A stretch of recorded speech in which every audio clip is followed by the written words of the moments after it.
مرحبا يا الشاطئين العزيز،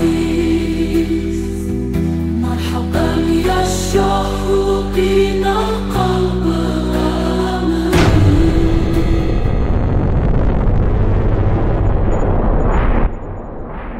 Assalamualaikum warahmatullahi wabarakatuh. Marhaban ya Syodikinal Aziz. Selamat datang wahai sahabat yang dirahmati Allah. Yang sudah like dan subscribe saya ucapkan terima kasih, dan saya doakan semoga masuk surga. Sebelum menyimak kisah lengkapnya, saya sarankan untuk menulis sholawat kepada Nabi. Allahumma sholli ala Sayyidina Muhammad, wa ala ali Sayyidina Muhammad. Semoga sholawat kita menjadi penolong kita kelak di padang mahsyar. Duku Legetang, yang secara astronomis terletak pada 7.194166667 lintang selatan dan 109.8652778 bujur timur, tampak bagaikan surga pertanian dengan hasil panen melimpah ruah yang membuat banyak desa di sekitarnya menaruh iri. Wilayah ini berada di Desa Pekasiran, Kecamatan Batur, Kabupaten Banjarnegara, yang masih termasuk kawasan pegunungan Dieng Petarangan, sehingga hawanya sejuk dan tanahnya gembur. Berbagai jenis sayuran seperti kentang, kubis, dan wortel tumbuh subur tanpa henti.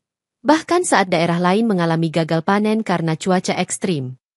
Keberlimpahan hasil tani ini menyebabkan penduduknya hidup dalam kecukupan materi, dan mereka dapat membangun rumah-rumah besar yang terbuat dari kayu jati pilihan.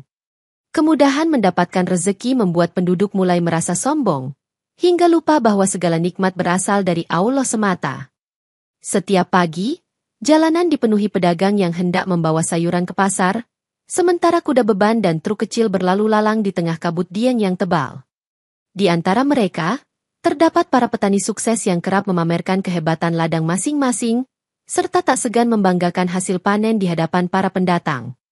Kesenangan duniawi mulai dianggap sebagai ukuran utama kebahagiaan, dan rasa syukur pada Sang Pencipta perlahan terkikis oleh gengsi serta keangkuhan. Duku Legetang semakin gemerlap di mata orang-orang luar, hingga gelar desa paling makmur di Banjarnegara melekat seiring pertumbuhan ekonomi yang mencengangkan. Di balik kemakmuran tersebut, segelintir orang mulai menganggapnya sebagai ujian, karena kekayaan melimpah seringkali menenggelamkan manusia dalam kelalaian. Keberlimpahan rezeki yang diterima penduduk Legetang, alih-alih membuat mereka lebih bersyukur, justru memicu perilaku menyimpang seperti perjudian yang tidak pernah sepi peminat. Malam-malam panjang kerap diisi dengan pesta minuman keras, di mana orang-orang berkumpul dalam satu balai desa sambil menenggak arak dan tuak yang menghangatkan tubuh dalam udara dingin pegunungan. Tarian lengger pun menjadi pertunjukan rutin, disuguhkan oleh para penari perempuan yang diundang secara khusus untuk memeriahkan pesta dan menjebak nafsu penontonnya dalam lingkaran maksiat. Bahkan batasan moral yang paling mendasar mulai diabaikan, dengan kasus hubungan terlarang antar keluarga yang mencoreng kesucian fitrah manusia. Dalam kesibukan pesta setiap malam, suara tabuhan gamelan bercampur tawa pongah, sementara doa dan zikir tidak lagi terdengar bergema di surau-surau yang kian sepi. Orang-orang yang masih memiliki iman di dada tidak berani menegur karena takut dihina dan dikucilkan, mengingat mayoritas warga lebih suka merayakan kesenangan duniawi. Beberapa ulama dari desa tetangga mencoba berdakwah, namun diusir dengan olokan karena ajakan untuk bertaubat dianggap mengganggu kemeriahan. Kesenangan semu yang melanda Duku Legetang justru dianggap berkah oleh mereka yang haus hiburan, tanpa menyadari bahwa mereka sedang menjauh dari rahmat ilahi. Semakin hari, perilaku maksiat itu kian bertambah, seolah berlomba mengundang murka Allah dengan segala bentuk dosa yang disebarluaskan tanpa malu. Begitulah kondisi Duku Legetang yang tampak gemerlap dalam kenistaan, menyimpan bara petaka yang akan segera menyala. Sekitar 70 hari sebelum bencana, para pencari rumput yang rutin naik ke lereng Gunung Pengamun-Amun menemukan retakan memanjang di tanah, membuat mereka khawatir akan terjadinya longsor. Retakan itu terlihat semakin lebar setiap minggunya, seolah ada kekuatan misterius yang perlahan membelah bumi di bawah kaki mereka. Beberapa orang sempat memberitahu kepala dukuh, Rana, agar menyiapkan langkah antisipasi, namun ia malah menertawakan kekhawatiran tersebut. Bagi Rana, kekuatan finansial dan panen berlimpah di Legetang dianggap lebih nyata ketimbang ancaman retakan tanah yang sulit dibuktikan. Sebagian warga juga ikut meremehkan kabar ini, beranggapan bahwa gunung sudah berdiri kokoh sejak ratusan tahun lalu dan tidak mungkin roboh hanya karena sebaris retakan. Para penduduk desa tetangga, yang mendengar cerita tersebut, mulai cemas dan berupaya mengingatkan sanak saudara di Legetang. Namun peringatan itu kerap diabaikan. Dalam setiap pembicaraan di balai pertemuan, topik retakan hanyalah selingan singkat sebelum orang-orang kembali membahas hasil ladang dan rencana pesta berikutnya. Cuma segelintir pemuda yang terlihat waspada, tetapi mereka tidak punya pengaruh besar untuk menggerakkan warga agar bersiap menghadapi kemungkinan terburuk. Sementara itu, retakan semakin hari kian menganga, tetapi tak ada yang benar-benar menindaklanjuti, terutama karena mayoritas orang lebih sibuk menumpuk kesenangan. Di tengah kelalaian itu, Gunung Pengamun-Amun menyimpan rahasia yang kelak menjadi saksi murka alam dan teguran ilahi. Seorang nenek renta bernama Nyai Rumiah, yang tinggal di pinggiran Legetang, bermimpi didatangi cahaya terang benderang yang memperingatkannya bahwa duku ini akan terkubur sebelum fajar tiba. Ia terbangun dengan keringat dingin dan segera memberitahu anak satu-satunya, seorang pemuda bernama Jati, agar secepatnya meninggalkan desa sebelum terlambat. Jati, yang masih muda dan terpengaruh kehidupan bebas di Legetang, menolak pesan ibunya, menganggap mimpi itu sekadar bunga tidur yang tak bermakna. Peringatan Nyai Rumiah tak hanya berhenti pada anaknya, karena ia berkeliling ke beberapa rumah tetangga terdekat, memohon mereka waspada terhadap ancaman yang akan datang. Hampir semua orang menertawakannya, menuduh sang nenek hanya membuat keresahan dan mengganggu ketentraman pesta malam yang biasa diselenggarakan. Sementara itu, langit di atas Legetang sering memunculkan kilatan petir di tengah cuaca yang tampaknya cerah, menimbulkan kekhawatiran pada hati orang-orang yang sedikit beriman. Meski begitu, kebanyakan warga justru menganggap kilat dan guntur sebagai hiburan tambahan, karena mereka merasa aman dengan keberlimpahan kekayaan dan hasil tani yang stabil. Di salah satu surau tua, Kiai Syarifuddin dari desa Pakisan pernah berkhotbah, mengutip ayat Al-Quran tentang azab Allah yang dapat datang kapan saja, namun hanya sedikit penduduk Legetang yang mendengarnya. Malam demi malam berlalu dengan suasana pesta yang hingar-bingar, seolah menggambarkan bahwa nasihat kebaikan telah lenyap di tengah gelak tawa pendosa. Dalam keheningan akhir malam, Nyai Rumiah hanya bisa menangis dan berdoa, memohon ampun serta pertolongan Allah, sebab tak satu pun dari orang-orang terkasihnya mau memperhatikan seruannya. Tanggal 16 April 1955, hujan mulai turun sejak petang dan semakin lama kian deras, membuat jalanan licin dan suasana duku terasa dingin hingga menusuk tulang. Namun, pesta tetap berlangsung di balai pertemuan, di mana perjudian dan minuman keras menjadi suguhan utama, dibarengi alunan musik lengger yang memikat para penikmat dosa. Rana menggelar perjamuan besar di rumahnya, mengundang para petinggi lokal yang senang bergelimang harta dan tak terlepas dari perilaku maksiat. Di sudut lain, Kastari, istri kedua Rana, merasa merinding mendengar terpaan hujan di atap, lalu memutuskan keluar rumah sebelum pesta meriah tersebut mencapai puncak. Ia meniti jalanan becek menuju desa Pakisan, berniat mencari perlindungan di rumah saudara jauhnya karena teringat pesan seorang ulama yang pernah singgah. Sementara itu, orang-orang di dalam pesta semakin larut dalam irama, berteriak dan tertawa di tengah dentuman gendang yang menandakan tarian lengger kian memanas. Beberapa pemuda mabuk membual tentang kekebalan desa mereka terhadap bencana, menyombongkan retakan di Gunung Pengamun-Amun sebagai sekadar celah biasa. Di luar, air hujan membanjiri parit dan mengalir deras ke lembah, menciptakan genangan di berbagai titik, sementara kilat sesekali menyambar pepohonan. Suara rintik hujan yang awalnya menenangkan berubah menjadi gemuruh, tetapi tidak ada satupun peserta pesta yang tergerak untuk menghentikan kemaksiatan mereka. Sampai menjelang tengah malam, musik masih berdentum, lampu-lampu menyala terang, dan warga Legetang yang terjebak di lingkaran dosa itu belum menyadari bencana dahsyat yang menanti mereka. Tepat pukul 23.00, ketika hujan mulai mereda, terdengar suara menggelegar yang begitu dahsyat, seakan ratusan meriam ditembakkan sekaligus dari puncak Gunung Pengamun-Amun. Orang-orang yang masih berjudi di balai desa tersentak seketika, beberapa di antaranya mencoba keluar untuk melihat apa yang terjadi, namun rasa takut menahan langkah mereka. Suara tersebut menggema hingga desa-desa tetangga, membuat penduduk Pakisan dan wilayah lain di Dieng terbangun dalam kebingungan dan kecemasan. Gelombang kejut udara dirasakan sampai radius ratusan meter, menimbulkan getaran di tanah yang membuat pepohonan bergoyang dan atap rumah berderit nyaring. Malam gelap dan jalanan licin menambah suasana mencekam, tidak ada seorang pun yang berani menembus kegelapan untuk memastikan sumber suara itu. Di dalam pesta, Rana berupaya menenangkan tamunya, mengatakan bahwa mungkin hanya tebing kecil yang longsor dan tidak akan menimbulkan dampak besar.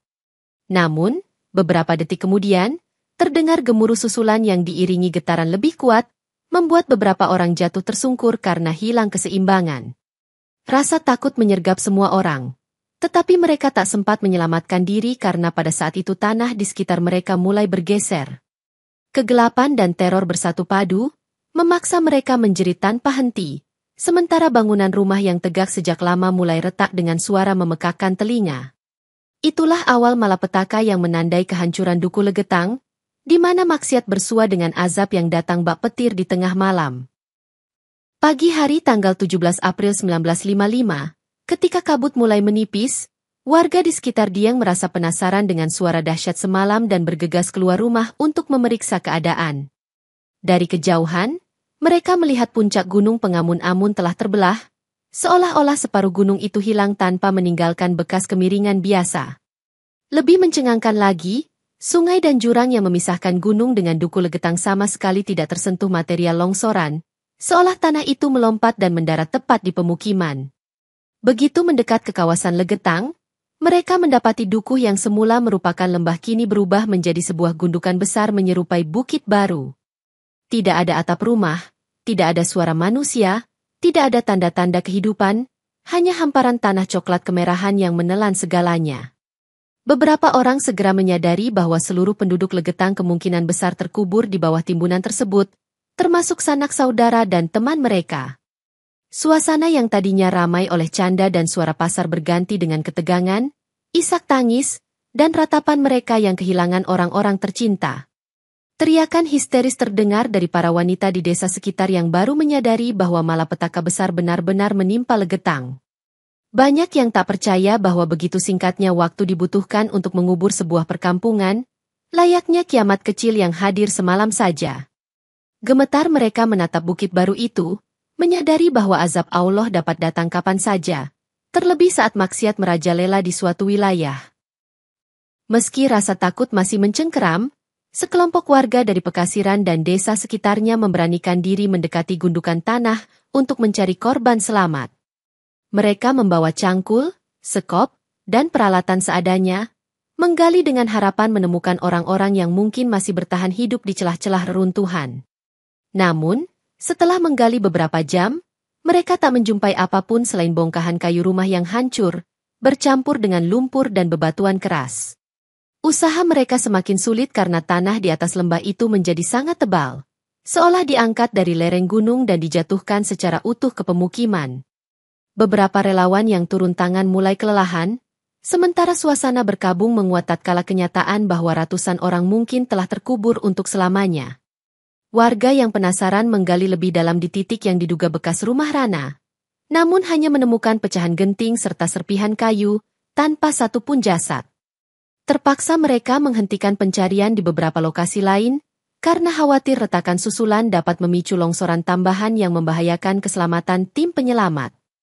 Sejumlah orang mengingatkan bahwa bau mayat kemungkinan akan tercium bila ada korban yang tertimbun, tetapi tanah seolah menyerap semuanya, tanpa jejak apapun. Melihat kesia-siaan usaha ini, penduduk akhirnya mulai pasrah dan menyadari bahwa segala upaya manusia tak akan sanggup melawan kehendak Allah. Dengan berat hati, pencarian korban diberhentikan, sementara suara tangisan dan isak pilu terus terdengar, meresapi setiap sudut wilayah yang diliputi duka. Di tengah kegemparan tersebut, muncul kabar bahwa seorang wanita bernama Kastari, istri kedua Rana, ternyata selamat karena meninggalkan rumah sebelum longsoran terjadi. Ia ditemukan di desa Pakisan, dalam keadaan syok dan tak henti-hentinya menangis, menyesali kondisi suami serta sanak saudaranya di Legetang. Meski selamat secara fisik, pikirannya masih diliputi ketakutan karena suara menggelegar dan bayangan saat tanah bergerak telah mengusik ketenangan jiwanya. Para sesepuh desa Pakisan menenangkannya, memberi air minum dan zikir, agar ia mampu menceritakan apa yang terjadi sebelum bencana menimpa. Kastari mengatakan bahwa pesta di rumah Rana berjalan sangat ramai. Namun ia pergi lebih awal karena hati nuraninya merasa tertekan oleh kemaksiatan yang kian menjadi. Sepanjang jalan menuju Pakisan, ia mendengar suara gemuruh perlahan dan mencium bau tanah basah yang begitu tajam, seolah tanah hendak berguncang. Setibanya di Pakisan, ia langsung menceritakan hal tersebut kepada kerabatnya. Namun tak sempat menahan mereka untuk menolong, sebab semuanya sudah terlelap. Ketika suara ledakan terdengar di tengah malam, Kastari tak kuasa menahan tangis karena ia menyadari bahwa bencana besar baru saja terjadi di Legetang. Ia pun meraung dalam penyesalan mendalam, menyadari bahwa kemaksiatan di kampung halamannya telah memancing murka Allah yang tidak terelakkan. Kastari akhirnya tinggal sementara di Pakisan, mengubur kesedihannya dalam doa dan permohonan ampun, karena hanya ia yang terluput dari azab tragis itu. Para saksi mata di desa-desa tetangga bersaksi bahwa longsoran gunung pengamun-amun tidak melintasi sungai dan jurang di bawahnya, melainkan langsung melompat ke atas Duku Legetang, menciptakan fenomena yang sulit diterima akal. Kejadian ini memunculkan banyak pertanyaan di kalangan masyarakat, terlebih karena bukti fisik memperlihatkan bahwa tepi jurang tetap utuh, tanpa tanda terjangan material longsor. Desas-desus tentang kekuatan gaib yang mengangkat separuh gunung ramai diperbincangkan, baik di warung-warung kopi maupun di balai desa saat orang berkumpul. Sejumlah ulama menegaskan bahwa tidak ada yang mustahil di hadapan kuasa Allah, dan mencontohkan kisah-kisah azab dalam kitab suci yang menunjukkan keagungannya. Meskipun pemerintah menyatakan ini sebagai bencana alam, banyak warga tetap yakin bahwa ini adalah peringatan langsung atas sikap sombong dan maksiat yang merajalela. Bau mistis semakin kental saat beberapa orang mengaku mendengar dentuman aneh di langit sebelum longsor, seolah ada pasukan malaikat yang diutus untuk menurunkan azab. Tiada satupun jasad korban ditemukan, menambah keanehan karena longsor biasanya masih menyisakan potongan puing rumah atau sisa mayat yang dapat diidentifikasi. Penduduk di sekitar lokasi hanya bisa menghela napas panjang, menatap bukit baru yang terbentuk, dan merasa seolah-olah seluruh jejak kehidupan di Legetang telah dipadamkan. Dalam kebingungan itu, beberapa orang mencoba merapal doa di sekitar bukit, namun pulang dengan perasaan merinding, merasakan adanya aura duka yang menyelimuti tanah. Akhirnya, misteri tetap menjadi misteri, sementara desa-desa lain mengambil pelajaran berharga tentang kerapuhan hidup di bawah kekuasaan Sang Pencipta. Pasca bencana, pemerintah setempat membangun sebuah tugu beton setinggi 10 meter di tengah ladang desa Pekasiran, sebagai penanda musibah yang menewaskan ratusan orang di Legetang. Di bagian depan tugu tersebut dipasang plat logam bertuliskan, Tugu peringatan atas tewasnya 332 orang penduduk Duku Legetang serta 19 orang tamu dari lain-lain desa. Terdapat pula catatan berbeda di monumen marmer pertigaan desa Kepakisan, yang menyebut angka 450 korban jiwa, menandakan betapa besar skala bencana tersebut.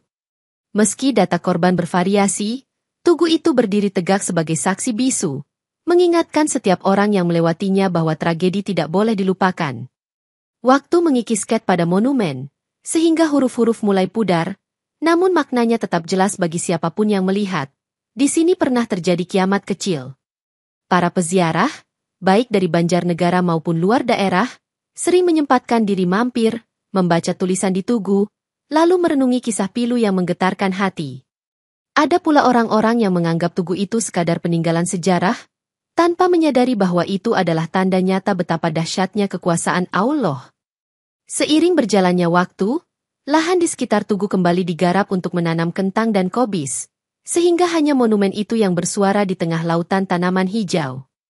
Lambat laun, sebagian generasi muda setempat bahkan tidak tahu persis bagaimana kisah detail di balik keberadaan tugu tersebut, padahal ia berdiri menantang langit sebagai pengingat. Namun bagi segelintir orang yang mengetahui fakta sesungguhnya, monumen ini ibarat lonceng peringatan agar manusia tidak lagi menyombongkan diri di hadapan Sang Khalik. Meskipun tumpukan tanah bekas longsoran sudah dimanfaatkan kembali untuk bercocok tanam, beberapa petani mengaku sering mendengar suara tangisan tersamar saat senja tiba.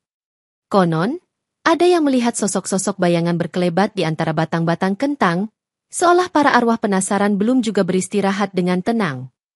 Para pemuda pemberani yang mencoba menginap di lokasi bekas Duku Legetang sering melaporkan mimpi buruk yang berulang, menampilkan deretan rumah yang kembali muncul dari dalam tanah. Beberapa di antaranya jatuh sakit setelah melewatkan malam di sana, diiringi demam tinggi yang tak kunjung reda, hingga mereka dibawa berobat ke tabib dan ulama setempat. Kutukan ini diperbincangkan di kalangan orang tua, yang menasihati anak-anak mereka agar menjaga adab dan tidak berbuat seenaknya di kawasan tersebut. Sejumlah kisah menakutkan beredar, seperti bayangan perempuan menari di kegelapan diiringi suara gamelan yang samar-samar, mengingatkan orang pada tarian lengger terkutuk. Cerita lain menyebut bahwa jika seseorang diam-diam berjudi di ladang itu, koin atau uang taruhan mereka bisa hilang tanpa jejak, seolah disedot bumi. Walau sebagian menganggap hal ini mitos, banyak penduduk yang memilih waspada, sebab trauma bencana masih melekat dalam ingatan kolektif mereka. Berbagai usaha rukyah pernah dilakukan di sekitar lokasi, namun bisikan angin malam dan bayangan kabur tetap muncul, seperti menyiratkan dendam yang belum terbalas. Akhirnya, masyarakat menganggap fenomena tersebut sebagai pengingat lain dari Allah agar mereka tidak mengulangi perilaku maksiat yang pernah menenggelamkan satu dukuh. Berbeda jauh dari Legetang yang tenggelam dalam maksiat, desa Pakisan sejak dulu dikenal religius, di mana mayoritas penduduknya bersungguh-sungguh dalam ibadah. Ketika bencana Legetang terjadi, warga Pakisan yang selamat justru semakin menguatkan iman dan mengadakan majelis ilmu serta kajian Islami secara teratur. Forum Komunikasi Ahlussunnah wal Jamaah Kabupaten Banjarnegara sering diadakan di Masjid Pakisan, menarik kedatangan muslimin dari berbagai daerah. Mereka mempelajari hikmah di balik kehancuran Legetang, menyadari bahwa Allah menunjukkan kuasanya atas siapa saja yang lalai dan durhaka. Akan tetapi, berkat kejadian besar itu pula, banyak orang Pakisan menjadi rujukan nasihat, karena terbukti bahwa lingkungan bersyariat mampu menghindari murka Allah. Ujian keimanan pun hadir, ketika sebagian pemuda tergoda pengaruh negatif dari luar, berupaya menghidupkan kembali budaya pesta dan kemaksiatan. Para tokoh agama bangkit membendung arus, mengajak pemuda memfokuskan diri pada kegiatan positif, seperti menghafal Al-Quran dan mengikuti pengajian mingguan.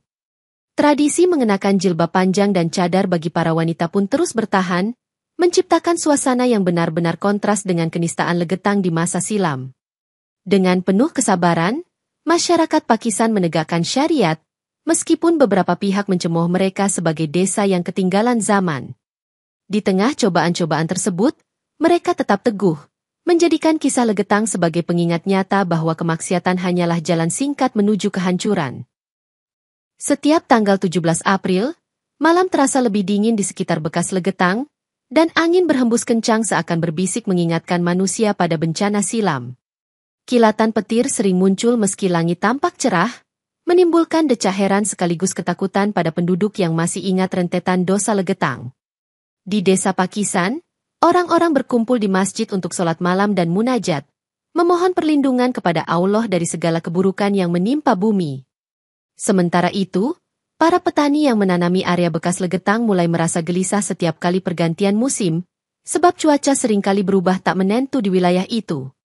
Beberapa saksi mata mengaku melihat cahaya aneh bergulung di atas bukit baru, seperti kilau merah marun yang berputar-putar tanpa suara. Ketika dicoba untuk didekati, cahaya itu menghilang dalam gelap, meninggalkan samar-samar bau tanah basah yang sangat pekat. Warga yang masih berani beraktivitas malam hari di sekitar lokasi kerap melantunkan doa ayat kursi, merasa merinding setiap kali hembusan angin menerpa wajah mereka. Di balik semua keganjilan itu, banyak ulama menegaskan bahwa pertanda langit ini hendaknya dijadikan sarana introspeksi, bukan sekadar bahan cerita mistis. Orang-orang bersimpuh, memohon ampun pada Allah, meyakini bahwa kadang azab hadir bukan semata karena perbuatan satu kelompok saja, melainkan peringatan universal bagi umat manusia. Begitulah, setiap tahunnya, suasana mencekam di titik kejadian menjadi pengingat yang tajam, agar manusia senantiasa berpegang teguh pada tuntunan agama. Lereng Gunung Pengamun-Amun yang semula subur ditumbuhi ilalang, kini berubah menjadi area berbatu dengan struktur tanah yang tak lagi stabil. Beberapa pendaki melaporkan bahwa jalur di sekitar retakan lama menjadi sulit dilalui, seakan ada lubang besar di dalam tanah yang siap menelan siapapun yang melintas. Burung-burung enggan hinggap di ranting-ranting pohon dekat lereng, dan hewan lain pun jarang terlihat, seolah merasakan aura berbeda yang mengintai. Para peternak mencari rumput di tempat lain, karena konon ternak yang digembalakan di sana sering mati mendadak tanpa sebab jelas. Di malam hari, suara geraman halus terdengar, seakan gunung masih bergolak dari dalam, menebar kegelisahan bagi mereka yang tinggal di desa-desa sekelilingnya. Sesekali, batu kecil bergulir sendiri menuruni lereng, padahal tidak ada hujan atau hewan yang menyentuhnya, menimbulkan kecurigaan bahwa ada kekuatan tersembunyi. Beberapa peneliti datang melakukan riset geologi, namun kesimpulan mereka masih samar, karena data menunjukkan pergeseran strata tanah yang tidak biasa. Sebagian masyarakat, terutama yang lanjut usia, mengaitkan keanehan ini dengan kutukan bagi siapapun yang meremehkan retakan di gunung dahulu. Meski demikian, tak sedikit pula yang bersikap pragmatis, menganggapnya sebagai fenomena alam biasa, namun tetap menjaga jarak agar tak menjadi korban berikutnya. Seiring waktu, lereng gunung itu tetap menjadi simbol peringatan bahwa tanah dan batu pun patuh kepada perintah Allah, siap berubah kapan saja sesuai kehendaknya. Upaya beberapa ahli arkeologi yang meneliti stratifikasi tanah di bekas longsoran menunjukkan adanya lapisan bumi yang seharusnya berada di kedalaman, kini justru berada di permukaan. Mereka mendapati bahwa gundukan yang menimbun Duku Legetang mengandung jenis batuan vulkanik tua yang biasanya ditemukan jauh di perut bumi.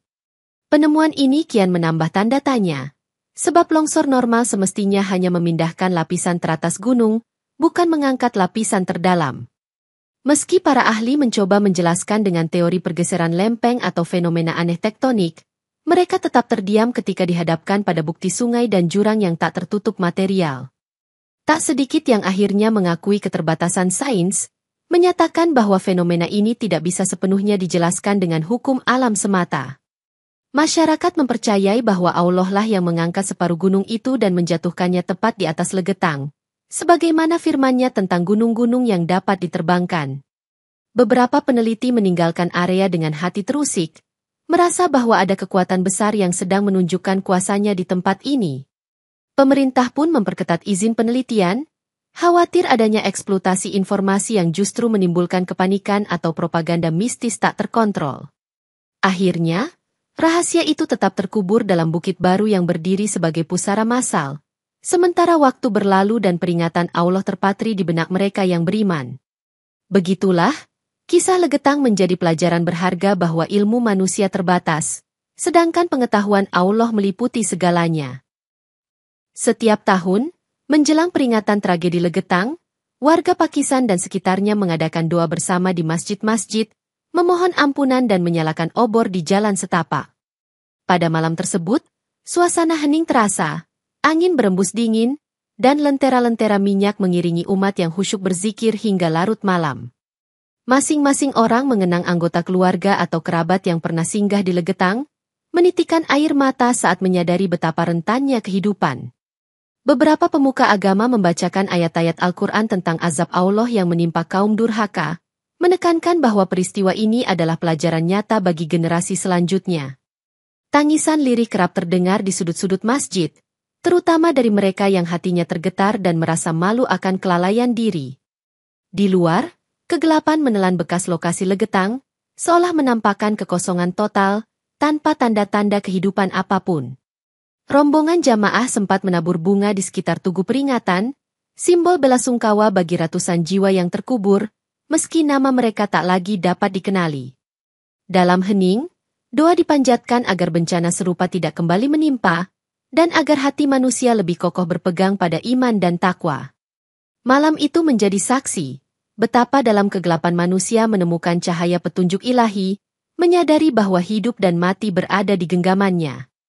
Doa-doa yang merintih menembus sunyi, memohon agar Allah mengangkat segala bala dan menerima tobat hamba-hambanya yang tersisa di muka bumi. Tragedi Legetang membangunkan banyak hati yang tertidur, memaksa mereka menengok kembali ajaran Islam yang telah lama diabaikan. Di seantero Banjarnegara, dakwah kian digalakan, dengan para ustaz dan ulama berkeliling ke pelosok untuk menyampaikan kisah kehancuran Legetang sebagai nasihat. Pengajian rutin mulai dibuka di balai desa, sekolah-sekolah, dan rumah-rumah, mengundang masyarakat agar lebih serius memahami makna iman dan amal salih. Anak-anak muda yang dahulu terbiasa berjudi atau mabuk-mabukan, perlahan meninggalkan kebiasaan buruk dan menggantinya dengan kegiatan mengaji Al-Quran dan menghafal hadits. Para tokoh masyarakat mencanangkan gerakan bertobat massal, di mana setiap individu diminta melakukan muhasabah, memohon ampun kepada Allah atas segala kesalahan. Kehidupan sosial pun berubah. Pesta pora dan tarian lengger mulai ditinggalkan, diganti dengan festival budaya yang lebih bersih dan bernilai religius. Orang-orang tak lagi sombong dengan kekayaan hasil tani, sebab mereka menyadari bahwa segala nikmat bisa lenyap dalam sekejap bila Allah menghendaki. Berbagai perpustakaan mini didirikan, menyediakan buku-buku keislaman, tafsir, dan sirah Nabi, agar masyarakat terus memperdalam ilmu agama. Kehadiran ustaz-ustaz muda semakin meramaikan masjid, memotivasi para jamaah untuk bangun tahajud dan berpuasa sunnah, menuntun pada akhlak yang lebih mulia. Inilah wajah baru Banjarnegara dan sekitarnya, di mana bayangan tragedi Legetang mengukuhkan niat mereka untuk kembali pada jalan yang diridhu Allah. Bagi sebagian orang, lenyapnya Duku Legetang menjadi bukti terang bahwa kebesaran dunia tak ada arti ketika Allah berkehendak menguji manusia dengan azab. Peristiwa tersebut menyadarkan umat Islam bahwa balasan atas kemaksiatan dapat datang seketika, terutama saat dosa sudah dianggap sebagai bagian hidup yang wajar. Dari kehancuran itu, timbul hikmah bahwa harta dan kesenangan tak akan mampu melindungi siapapun dari keadilan ilahi yang meliputi langit dan bumi. Kaum beriman mengambil ibrah, memperkuat amalan soleh, dan menjauhi segala yang dilarang, sebab mereka melihat contoh nyata akibat melalaikan perintah Allah. Para pemimpin desa menyebarluaskan pesan moral melalui khutbah Jumat, majelis ilmu, dan pertemuan adat, agar masyarakat tak mengulangi dosa-dosa yang sama. Kehancuran Legetang juga menginspirasi banyak orang untuk menggali sejarah umat terdahulu, seperti kaum Ad dan Samud, yang juga dibinasakan karena kesombongan. Pelajaran tersebut terus diteruskan ke generasi berikutnya, menekankan bahwa modernisasi dan kemajuan teknologi pun tak sanggup menahan murka Tuhan. Di sisi lain, masyarakat sekitar semakin bersatu, menolong satu sama lain, dan menumbuhkan semangat gotong royong yang selaras dengan nilai Islam. Rasa persaudaraan memuncak, menyadari bahwa di hadapan Allah, kita semua hanyalah hamba yang lemah, membutuhkan rahmat dan perlindungannya. Jadilah kehancuran itu sebuah pelita, menerangi jalan tobat dan kesadaran spiritual, memastikan bahwa kesombongan tidak lagi bersemi di hati manusia. Saat orang membaca ayat Al-Quran, dan apabila gunung-gunung diterbangkan, Quran Surat At-Takwir 3, bayangan mereka sering beralih pada kisah gunung pengamun-amun yang melayang menimpa Legetang. Peristiwa itu menunjukkan kebenaran wahyu ilahi, bahwa gunung yang terlihat perkasa pun bisa diangkat dan dipindahkan sesuai kehendak Sang Maha Kuasa. Kisah ini turut menguatkan keyakinan bahwa ayat-ayat Allah tidak hanya berbicara tentang masa depan akhirat semata, tetapi juga menyentuh realitas kehidupan dunia. Di balik bencana dahsyat itu, umat Islam di sekitarnya belajar untuk tidak lagi memandang remeh firman Tuhan, sebab setiap kalamnya pasti mengandung kebenaran. Pemerintah, ulama, dan masyarakat bersatu menyebarkan pengetahuan agama, memastikan kejadian tragis Legetang tak terulang kembali di masa mendatang. Setiap kali turun hujan deras di lereng Dieng, penduduk sekitar akan segera bertasbih, memohon perlindungan Allah, sembari teringat betapa mudah bencana menimpa. Banyak jamaah kini yang menghafal dan mentadaburi ayat-ayat tentang gunung, menemukan kedamaian hati karena yakin segala sesuatu berjalan dengan izinnya.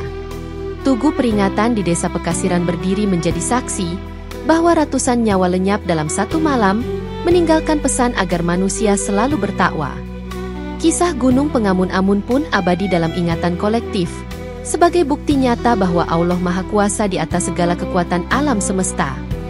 Maka, mereka yang mendengar cerita Legetang akan selalu berkata, inilah pelajaran bagi yang berpikir, karena tiada benteng yang lebih kokoh selain keimanan kepada Allah.